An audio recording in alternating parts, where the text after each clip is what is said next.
Olá, como vai? Seja muito bem-vindo ao Bipcast, o seu programa de neurociências, tanto para profissionais de saúde quanto para leigos, onde a gente traz a intersecção de assuntos que podem parecer complexos, mas traduzidos para a nossa vida real. Meu nome é Luiz Gickman, sou médico psiquiatra e estou aqui com meu amigo e irmão, também psiquiatra, Michel Haddad, e hoje a gente vai falar de um assunto que é uma pedida de muita gente, um interesse genuíno e pessoal de grande parte da população. Senhor doutor Michel Haddad, sobre o que falaremos hoje e qual é o nosso grande convidado? Muito bom. Hoje o tema do nosso Bipcast é demência, especificamente doença de Alzheimer. E para isso, trouxemos esse grande professor, doutor Tibor Perroco, que é médico, psicogeriatra lá da USP, coordenador do PROTEC, que é o programa de terceira idade do Instituto de Psiquiatria da Faculdade de Medicina da USP e é ex-presidente da Associação Brasileira de Neuropsiquiatria Geriátrica. Tibor, muito obrigado por ter aceito o nosso convite. Seja muito bem-vindo aqui e dê um oi aí para o pessoal que nos assiste. Oi, olá a todos, muito obrigado novamente pelo convite e vamos aqui tentar esclarecer algumas dúvidas para todo mundo aí. E começando então, Tibor, síndrome demencial, demência e Alzheimer. O que é um, o que é outro? Vamos ao nosso pontapé inicial. Essa é uma excelente colocação, principalmente nos últimos tempos, que a gente talvez possa chegar lá com os novos tratamentos, porque são coisas bem diferentes. A demência é um diagnóstico clínico, então o que que a gente quer dizer com isso quando fala isso? Não precisa de nenhum exame sofisticado, nenhuma coisa diferente para ter um diagnóstico de demência. O médico, num consultório, com alguns testes, pode saber se uma paciente tem demência ou não. Ou se ele tem um degrau abaixo desse, que antigamente era chamado de alteração cognitiva, e hoje é transtorno cognitivo leve, que é uma alteração de memória que não tem alteração ainda de vida diária. E a demência, o paciente tem uma alteração de memória ou outras funções, e isso já atrapalha a vida dele no dia a dia.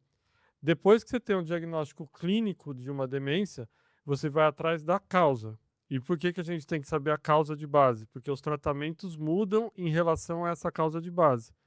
Pode ser desde uma alteração de vitamina, uma alteração psiquiátrica, como depressão, transtorno bipolar, até doenças neurodegenerativas, que uma delas é a doença de Alzheimer. Muito interessante, Tibor. Agora, esquecer faz parte do envelhecimento, né? Hum. Como que a gente pode diferenciar um esquecimento fisiológico, ou seja, normal, do avançar da idade, para uma síndrome demencial, como, por exemplo, a doença de Alzheimer? A gente nesses testes, escalas, a gente tem nota de cortes para isso, para saber quando é uma coisa ou outra. E também o que eu falei antes, para ter o diagnóstico de demência, isso tem que estar atrapalhando a vida de um ponto significativo. Então, se a pessoa esquece, mas depois lembra, ou ela esquece, mas ela ainda consegue ir no banco, digitar a senha, ela ainda consegue ir se alguém for junto, isso não está afetando diretamente essa atividade de vida diária, isso não pode ser considerado ainda uma demência. E depois a gente vai classificando dentro disso. E também esquecer, assim, é normal do envelhecimento é uma palavra. Bom, primeiro que eu não gosto da palavra normal, né? Porque normal não, nada coloca. Mas ela não é exatamente assim. Um pouco você pode ter, mas se você tiver, por exemplo, estímulos outros, continuar lendo, continuar saindo, viajando, tendo outras atividades, quer dizer, estimulando esse idoso, esse, mesmo no envelhecimento, isso vai ser muito menor.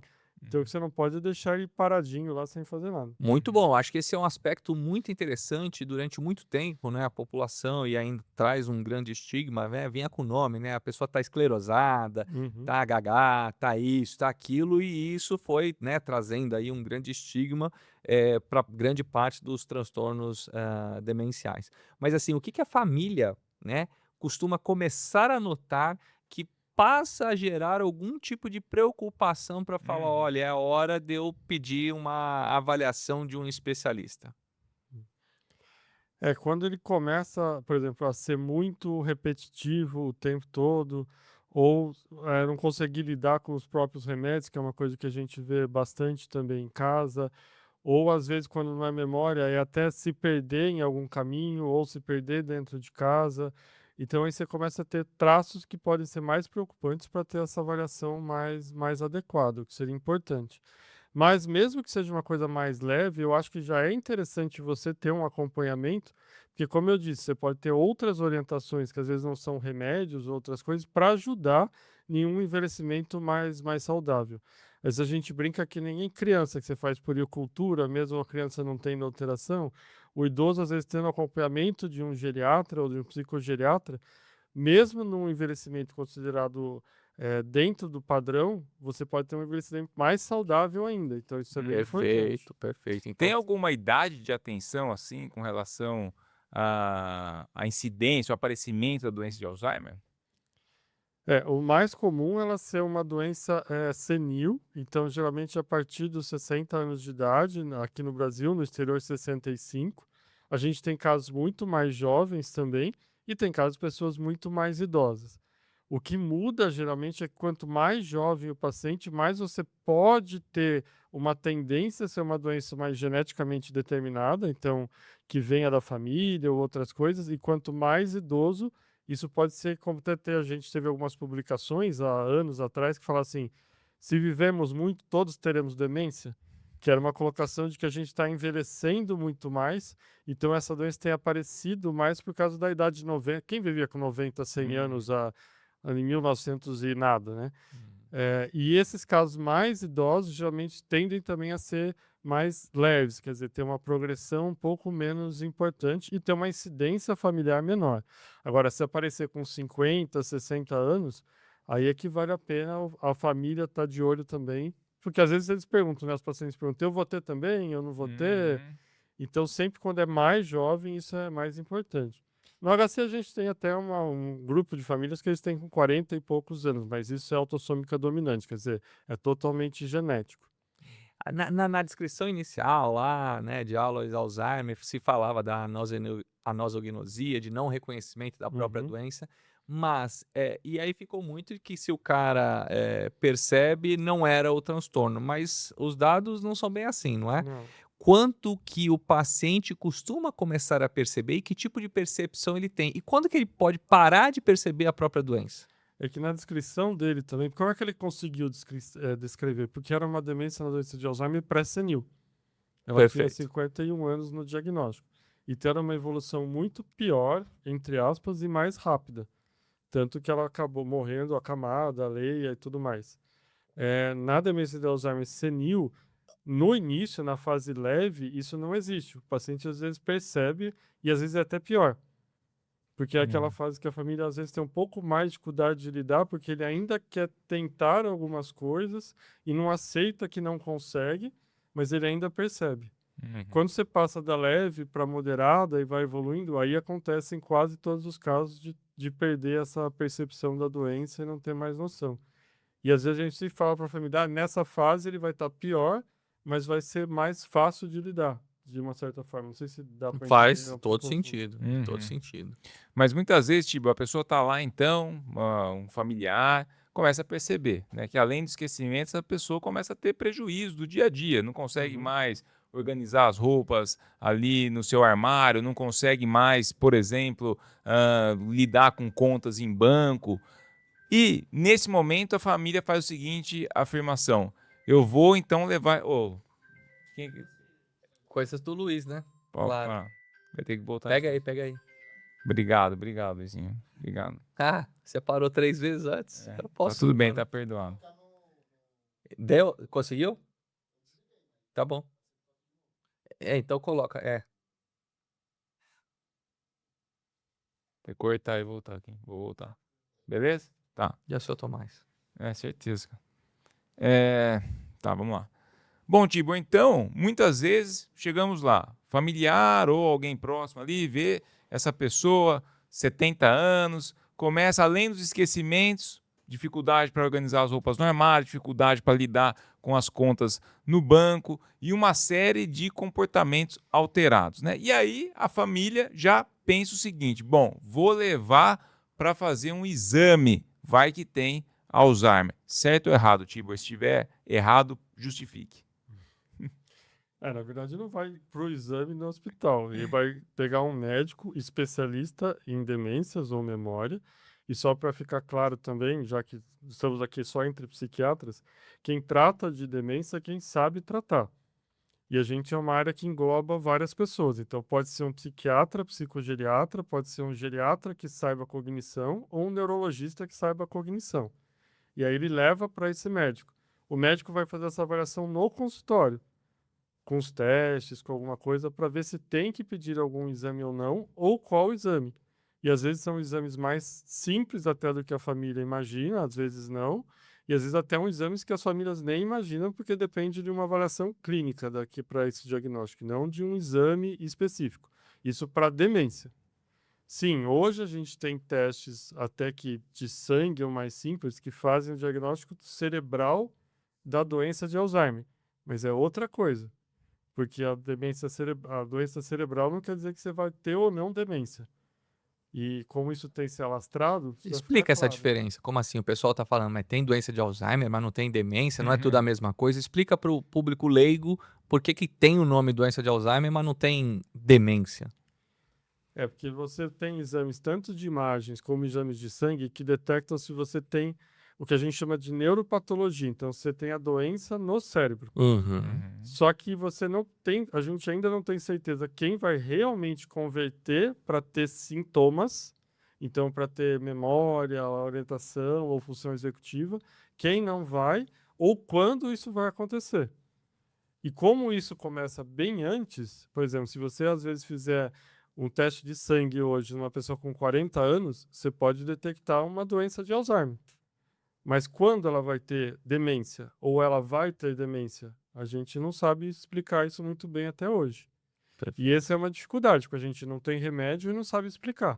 Então entra num dilema ético de como fazer esses exames. Até quando era só exame de imagem mais caros, você limitava o acesso. Mas agora é um exame de sangue que ainda é caro, mas é muito mais fácil de fazer, né? E sensibilidade, especificidade, ou seja, para o pessoal entender qual a chance de um negócio lá sair positivo e falar que você tem e ter mesmo, ou falar não, você não tem e não tem mesmo. É alto, é bom, como é que Sim, é? o exame hematológico hoje tem uma sensibilidade e especificidade bem alta. Ele equivale quase que a um exame cerebral de imagem. O exame de líquor era muito menor. A gente às vezes até brinca, eu não posso nem sei se eu posso falar esse tipo de brincadeira, mas a gente brincava que o líquor era que nem jogar moeda para cima. Às vezes ele errava muito. Fora os automatizados, que só tem um grande hospital em São Paulo. Agora, o exame de sangue, ele não tem errado tanto, ele tem muita proximidade com o exame de imagem. Então, se ele der positivo, é porque você tem um depósito de uma proteína que a gente chama beta-amiloide no cérebro, então essa doença está ali. Mas ela vai dar alguma coisa?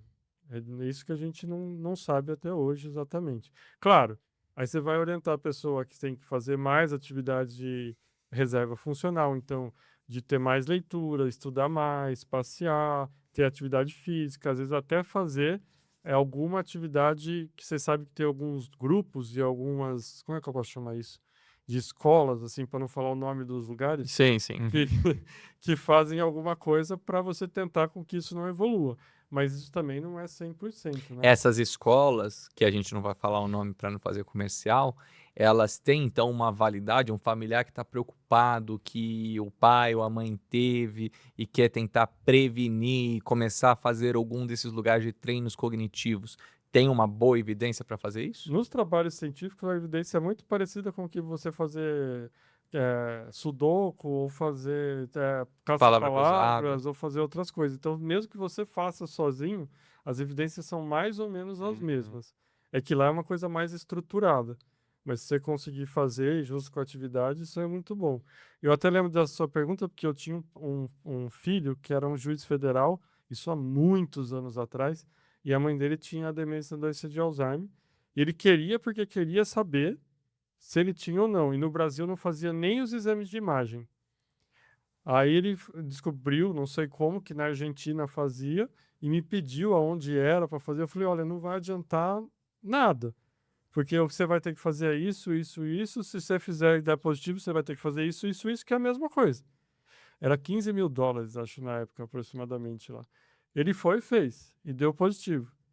Aí ele voltou e falou, e agora? Eu falei, agora você vai fazer tudo que eu falei, você vai fazer isso. Só que você tem 15 mil dólares a menos. É, E uma a preocupação mais, a mais. e ficou com E isso. esse medicamento para insônia, né? Porque vai perder o sono com isso É. agora.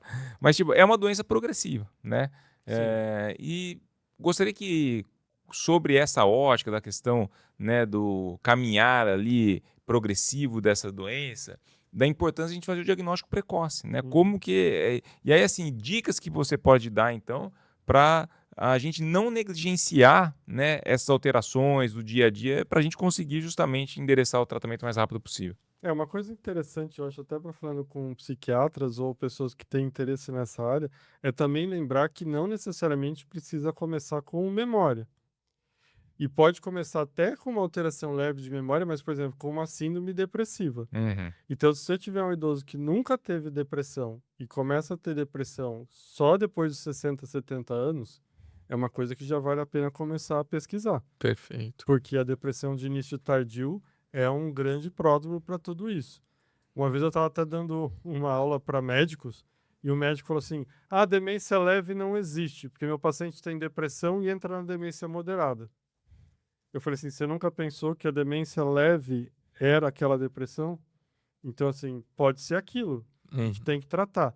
Agora, mesmo que não seja, você tem que tratar porque associando as duas patologias você piora a evolução. Então, acho que isso é uma coisa outra interessante da gente avaliar. E lembrar que nem tudo é demência na doença de Alzheimer. A gente está aqui falando de demência na doença de Alzheimer. Mas que o paciente pode começar com outras alterações de comportamento, outras alterações até que as pessoas se preocupam mais, como alucinações auditivas ou até visuais. E aí podem ser outras demências ou mesmo um Alzheimer mais atípico.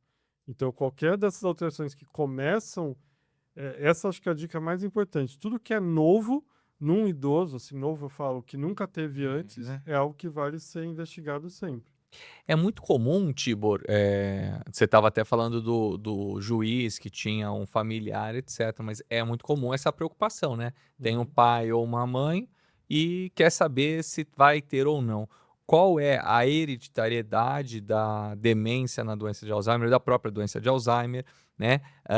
Quantos por cento a gente coloca de risco para a pessoa entender? Que tipo é mais genético e que tipo é menos genético, para a gente poder explicar muitas vezes ou tranquilizar ou não um paciente. Eu acho que eu falei um pouquinho antes, a gente pode repetir algumas coisas, assim. Se o paciente tem 95 anos e não tinha nada até lá e começa com 95 anos, a probabilidade de ter uma incidência genética é muito menor. Então, isso você sabe que pode ser o envelhecimento, toda essa evolução. O contrário disso, que nem esses grupos familiares que a gente tem no HC, se o paciente tem 40 anos, é quase que 100% genético e geralmente autossômico dominante por alguns dos genes que estão alterados. Então, isso varia muito. A doença de Alzheimer típica, ela não tem uma incidência genética tão alta. Ela chega a 1, 2, no máximo 5%, quando é de 60 anos, aquela evolução típica. Agora, muito cedo é bem maior e muito tarde é bem menor. Mas, de qualquer forma, sempre vale a pena você ter essas ideias do que fazer para você ir controlando também, né? E descobrir exatamente o que é. Por exemplo, você citou outra coisa aqui no início, aquela palavra esclerose. Que isso também era muito relacionado às demências vasculares, muito Perfeito. provavelmente. E esse, no Brasil, é um problema maior ainda. Porque a nossa copatologia de demência na doença de Alzheimer com demência vascular talvez seja uma das maiores do mundo. Explica isso, vascular, para a população. O que é essa demência vascular? A demência vascular ela vem por qualquer alteração de um infarto cerebral, tipo um infarto do coração, só que no cérebro. E pode ser em pequenos vasos ou grandes vasos. Então, pode ser desde aquelas que dão um AVC, que a pessoa tem AVC mesmo, que a boca vira ou não mexe um lado, ou pequenos AVCzinhos que vão tendo com o tempo. Isso por controle errado de pressão, de diabetes, de fatores de risco. E no Brasil isso é muito alto. Então, se a gente conseguir controlar esses quadros vasculares, a gente diminui bastante a incidência das demências e aí joga os sintomas da demência da doença de Alzheimer mais para tarde. Por quê? Quando você associa as duas, a pessoa começa a ter sintomas mais cedo. Uhum. Quando você tira uma, ela vai começar a ter sintomas só mais tarde. E talvez o mais tratável hoje no Brasil é a demência vascular, o que é muito mal tratado ainda, né? Tá. E como é que a Então, gente endereça tratamento, ou mesmo assim, como que a gente previne nesse caso, né? É coisa complexa ou não? É do dia a dia? O que você você fala pode... da demência vascular É, mesmo? exato. Não, complexo não é. O duro é, por Uhum. exemplo, que diabetes é uma outra doença que geralmente costuma ter poucos sintomas por muitos anos.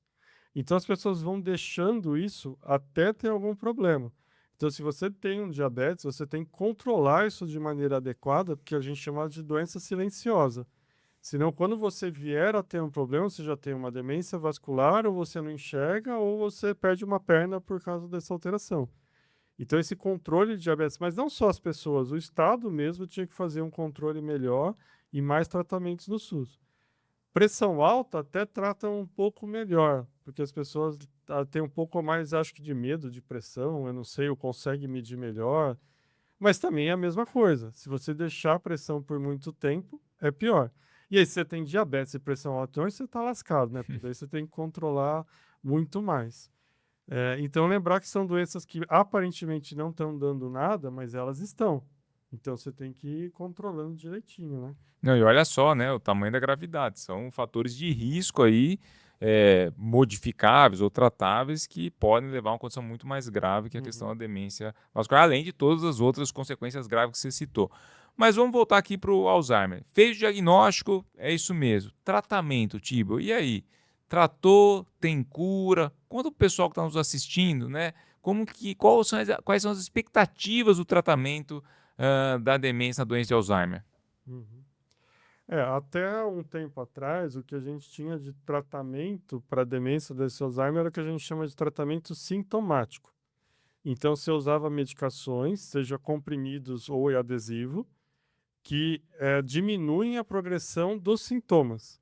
A doença dentro do cérebro continuava exatamente igual. Ela continuava progredindo, só que você diminuía os sintomas ou a evolução dos sintomas. Não é que não ia piorar. O paciente continua piorando, só Uhum. que mais devagar. Como é que eu vou explicar de outro jeito? A demência total, demência desse de Alzheimer, ela tem um tempo. Só que a fase grave é muito maior do que a fase leve e a Perfeito. moderada. Então, o que você fazia é aumentar a fase leve e a moderada para diminuir a fase grave. Não é que no final o paciente não ia ficar grave. De um tempo para cá, a gente tem novos tratamentos, que são o que a gente chama de tratamento da doença de Alzheimer, que eles tratam a doença dentro do cérebro, tirando aquela proteína que a gente citou antes, que dá para ver no exame de sangue ou no exame de imagem. E aí isso, teoricamente, limparia a doença do cérebro. Por que teoricamente? Porque a gente não sabe ainda também exatamente muito bem. Ela tem uma resposta, mas não é tudo o que a gente queria que tivesse. Você não faz o paciente voltar a ter a memória que tinha antes ou melhorar de uma forma que não piore mais. Mas ele tira aquela doença do cérebro. Será que a gente está usando muito tarde? Será que a gente ainda está usando errado? Será que a gente tem alguma coisa ainda para descobrir? É difícil de saber.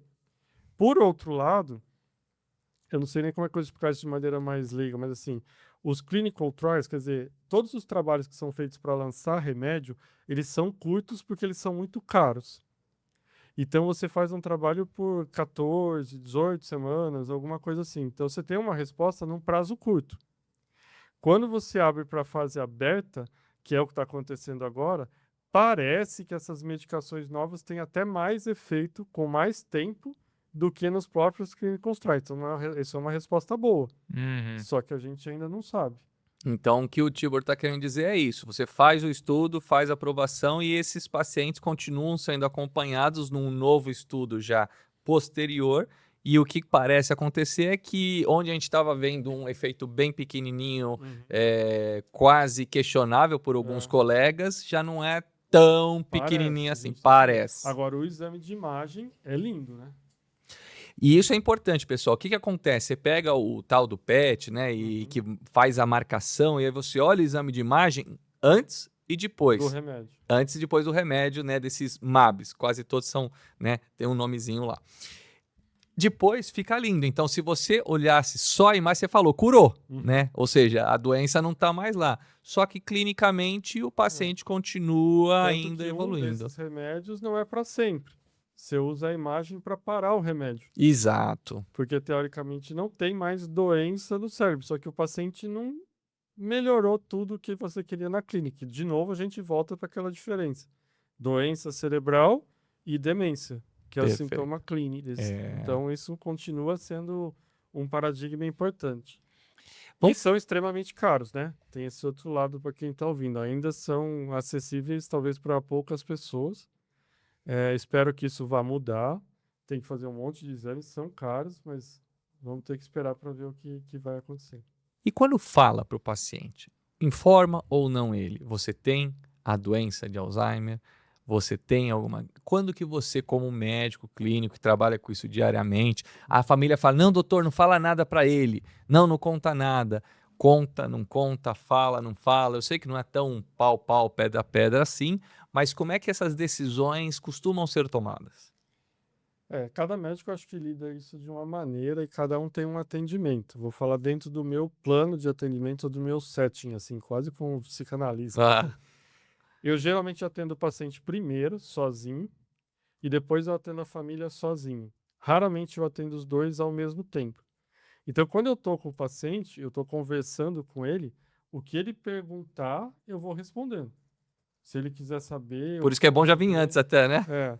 Porque às vezes o paciente pergunta diretamente, às vezes ele mesmo muda de assunto e você vê que ele não quer saber o nome da coisa diretamente, Tá. mas se ele perguntar ou questionar, eu vou responder o que ele está perguntando, dependendo da fase, de um jeito ou de outro. Perfeito. E a família sempre vem depois nessa história.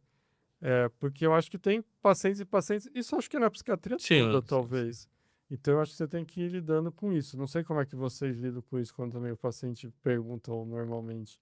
Eu também tendo muito a honestidade e transparência, né? Se a gente percebe que o paciente tem condição, né, de entender, ele está lá naquele momento e quem te pergunta não está grave ainda a ponto de não ter a tal anasognosia, não perceber a doença.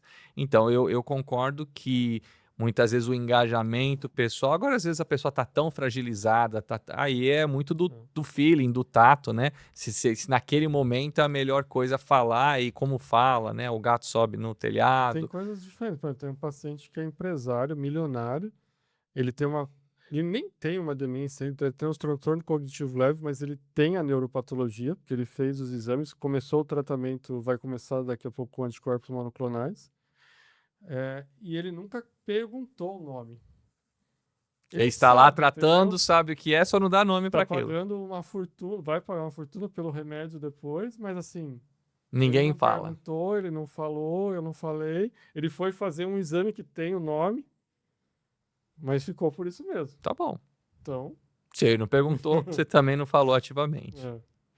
Isso é muito interessante, né? E além da questão ali cerebral, dos MABs, ou mesmo do tratamento com os inibidores da acetilcolinesterase, né? Que são os clássicos aí, tem uma questão que a gente precisa trazer um pouco de luz, né? A questão das alterações comportamentais, que muitas vezes são essas alterações que castigam ali os familiares, os cuidadores, né?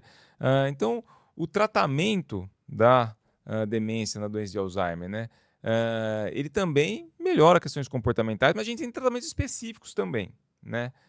Para questões específicas assim, né? Tem fármacos que podem ajudar as alterações comportamentais.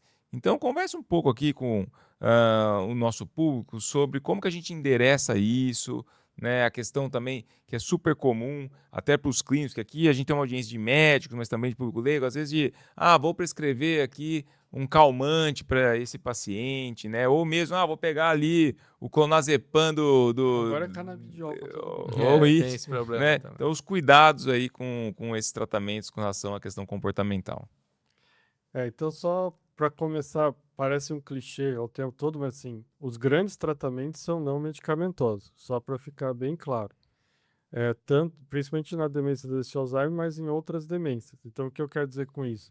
Às vezes o velhinho, o idoso está lá dormindo de manhã cedo, eles fecham o quarto, deixam trancado no escurinho, porque ele só acorda na hora do almoço. Vai pagar o preço no final do dia. Porque a síndrome do pôr do sol, do entardecer, vai ser muito pior e não vai ser controlado quase com remédio nenhum. Enquanto se ele tiver atividade, se ele acordar, for tomar sol, andar, você vai ter muito menos alteração comportamental. Acho que esse é o primeiro ponto. Então, você estimular, fazer uma psicoestimulação com luz e com outras coisas, outras atividades, melhora bastante. O segundo, que também é muito comum em outros quadros psiquiátricos em idosos, é falar, eu vou usar o remédio, vou usar naquela dosinha baixinha, porque é um idoso, então não precisa tratar tanto. Os anticolinesteráticos têm que ser usados em dose terapêutica. Isso ainda é muito comum hoje, até se você tem um familiar ou alguém que está tratando, você verificar se isso está acontecendo, porque assim, são 3 medicações que a gente tem, e usar subdose é ainda muito comum. Tinha até um estudo brasileiro disso que mostrava, né? A dispensação que saiu de 5 isso. miligramas só. Eu lembro É você uma falando disso. dispensação no SUS que tinha 300 mil comprimidos de 5 e o de 10 tinha 12 mil comprimidos. Era tudo... Apesar que esse, especificamente, o de 5 já é razoavelmente terapêutico, mas você pega o outro, que é a galantamina, o 8 não é. E às vezes tem muito mais o 8 do que a dispensação do de 24. Então, é uma medicação que às vezes tem efeitos colaterais, mas o médico tem que explicar e saber do lado com isso, e você tem que usar até a dose máxima. Depois, na demência de Alzheimer, que você já está com tratamento não medicamentoso e que você está usando anticolesterásico, ou na fase moderada grave também associou a memantina, aí você pode usar outras medicações dependendo dos sintomas que o paciente tem. Então, se ele tem uma depressão ou ansiedade, você vai usar remédios para depressão e ansiedade. Se ele tem uma insônia, você pode usar algumas medicações para o sono, ou agitação, ou comportamento. Se é um quadro psicótico, você pode usar. Mas essas outras medicações são coadjuvantes nesse resto do tratamento. Não é que elas vão ajudar na demência especificamente. Muito bom, Tibor. Com relação a avanços, né? Então a gente está vendo uma revolução aí recente, né? A questão dos mapas já foi citado. Tem mais coisa ainda, digo nos estudos aí, tipo, você que sempre está sempre antenado, né? E sempre o Tibor fala assim, eu vou lá no congresso, vejo 40 ensaios clínicos lá e nenhuma medicação aprovada, né? Uhum. Então, até farejando esses estudos, para onde você acha que aqui realmente a gente pode ter algo promissor? Está no diagnóstico, tratamento, nas duas situações? Provavelmente, assim, querendo pegar uma bola de cristal e pelos trabalhos que tem agora, talvez ainda sejam os anticorpos monoclonais, mas em fases mais leves. Antes até, de uma certa forma, de ter sintomas, o que no Brasil é muito difícil, porque você não consegue fazer trabalhos no Brasil de alguém que não tem nada. Perfeito. Porque se ele não tem sintomas, ele não é doente. Só que isso tem sido feito nos Estados Unidos. Eles estão começando a medicar indivíduos, porque não são pacientes, que têm biomarcadores, para ver se a gente não está usando muito tarde, o que provavelmente é o que deve estar acontecendo, por isso que tem uma resposta menor. Mas eles acham que ainda vão ser muito mais promissores em relação a tudo isso. Claro que tem outras classes de medicação, a gente até estava brincando antes, até algumas classes que são para emagrecer e outros remédios, todos têm sido tentados, com alguma ou não outra resposta. Algumas coisas são interessantes, por exemplo, algumas dessas chamadas canetas emagrecedoras acabaram tendo aprovação para patologias que andam paralelas, como a apneia do sono. Então, você tratar uma apneia do sono num idoso é mais um fator de risco para a demência, porque vocês sabem que o cérebro ele funciona com oxigênio e açúcar. Se o idoso está todo dia sem respirar à noite, o cérebro não respira, tanto as lesões vasculares como lesão direta dessa apneia também vai ser pior. Então aí também é outra coisa que dificulta separar a resposta na cognição dessas medicações na resposta na apneia do sono. Não sei se deu para entender. Sim, perfeito. E esse eu acho que esse é um ponto importante, né? A gente falar do sono. Você falou do idoso, mas o sono de quem não é idoso, como que uma alteração de sono pode evoluir com um fator de risco para depois de 30, 40 anos para uma demência, um quadro vascular, etc. Isso é uma preocupação que um adulto saudável, entre aspas, tem que ter? Principalmente voltando se for a apneia do sono também, porque isso é um Uhum. fator de risco gigantesco, Não só pro idoso. não só para o idoso. Obesidade, essa apneia de sono importante, todas essas alterações, porque isso vai... É tipo você ter, o que a gente já falou da diabetes, Uhum. doença silenciosa. Você passa muito tempo com isso e isso vai alterando. Outro fator de risco nessa história é usar, entre aspas, medicações erradas. Então, assim, é muito comum hoje não, né? Sempre foi, se usar remédios, que a gente chama de remédios faixa preta, para dormir. O que não são remédios para sono. Perfeito. São remédios para ansiedade. Aí a gente concorda. Mas para sono, não. E aí você tratando errado também gera um fator de risco pela medicação. Então, tratar direito com medicações para sono é outra coisa importante. E mesmo que não tenha apneia, o sono também é uma sedimentação de memória e outras estruturas. Então, você ter um sono adequado, mesmo no não idoso, isso é muito importante. Se você pegar, por exemplo, alguns trabalhos do Lancet, que falavam de fatores de risco, esses trabalhos vieram evoluindo com o tempo. Antes eles colocavam depressão, sono na terceira idade. O trabalho novo, eles jogaram tudo para 40 anos de idade. Você ter alteração de depressão, de alteração de sono, de obesidade com 30, 40 anos. Olha não na idoso. Eles foram subindo o tempo. Desde o início eu achava esses trabalhos esquisitos, porque eu falo assim, vai começar uma depressão na terceira idade e isso não é fator de risco, isso é pródromo ou isso já faz parte da demência.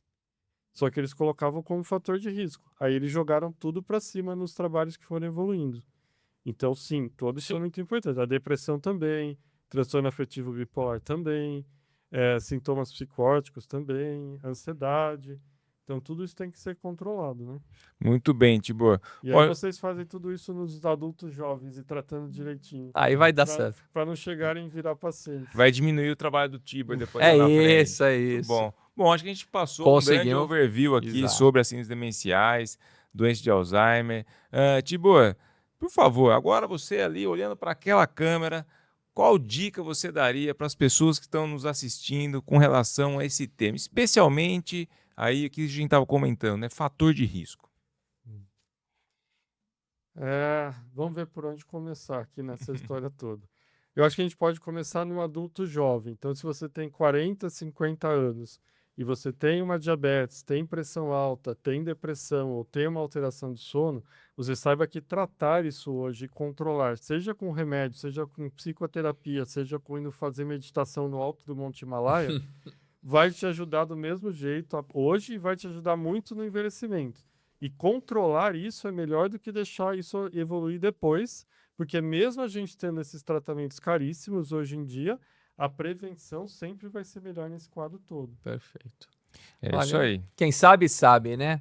Muito bom. Pessoal, quero agradecer muito aí o tempo e a atenção de vocês. A gente tenta sempre trazer algo que ajude a população a entender, ou mesmo colegas não especialistas naquele tema, porque tem muita informação errada sendo dita nas redes sociais, e a gente fala, né, o silêncio dos bons, o silêncio de quem gosta e estuda, faz com que aquelas pessoas que estão falando e que não sabem sobre o que estão falando tenham uma voz ativa. Então a gente tenta sempre, né, combater a desinformação. E para isso, agradeço cada vez mais a sua atenção em todos esses capítulos. Assista a todos os nossos capítulos anteriores. Agradeço também Michel Haddad, mas principalmente o nosso professor querido, você que não conhece a família BIP. Tibor está sempre com a gente já nos últimos 10 anos, fazendo eventos, congressos, aulas, sempre maravilhoso, e coordenando ali o Proter, que é um serviço super bacana do Hospital das Clínicas, ele da USP, da Universidade São Paulo. Então, mais uma vez, agradeço. E Haddad, suas palavras finais. Pessoal, muito bom ter você conosco. Continue aí, compartilhe, curta, porque essa é a nossa ideia.